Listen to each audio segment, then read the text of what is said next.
Groep 6, blok 7, les 3, opdracht 5. Zijn er genoeg waterflessen?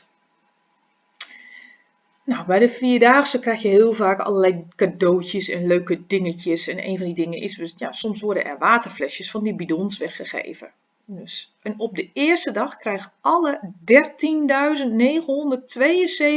30 kilometer lopers een waterfles. Dus het zijn 13.972 mensen krijgen allemaal een waterfles. Nou, de dozen staan al klaar bij de finish. Dat zijn deze dozen. En je kan zien hoeveel flessen hierin zitten. 100. Dus ze hebben een doos. Ik zal hem even tekenen.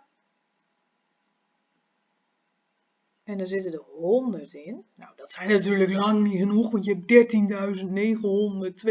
13.972 deelnemers. Maar goed, er staat ook niet één doos klaar. Nee, het zijn er 140. Dus 140 van deze dozen. Nou hebben wij natuurlijk wel een beetje bedacht dat we dit soort dingen tekenen en dan kunnen we het uitrekenen. Maar ja, dat is een beetje veel werk om 140 dozen te gaan tekenen, dus dat ga ik ook niet doen. Ik wil eigenlijk een andere manier. Dit is nou echt zo'n verhaaltjessom en welke som moet ik dan maken? Nou, 100 dozen. In een doos, in één doos zitten 100 flessen en ik heb 140 dozen. Dus 140 keer deze doos. Aha. Ik zeg het al een beetje voor. 140 keer één zo'n doos. En hoeveel zaten daarin? 100. Dus ik heb 140 keer heb ik 100 flessen. Kan je uitrekenen op de rekenmachine. En dan geeft hij jou het antwoord. En dan kun je zo uitrekenen of je er genoeg hebt, ja of nee. Ik ga je even het trucje laten zien. Als je alle nullen weglaat.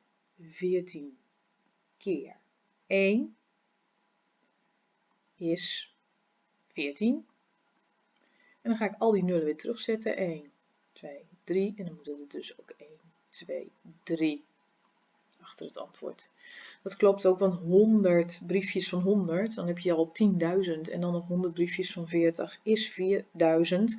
Dus in totaal 14.000 flessen. Er doen 13.972 mensen mee. Dus we hebben wel genoeg waterflessen. We houden er zelfs nog een paar over, niet veel. 28. Nou ja. Maar we hebben er dus genoeg. Dus ik ben benieuwd. Had je hem zelf al uitgerekend? Knap hoor.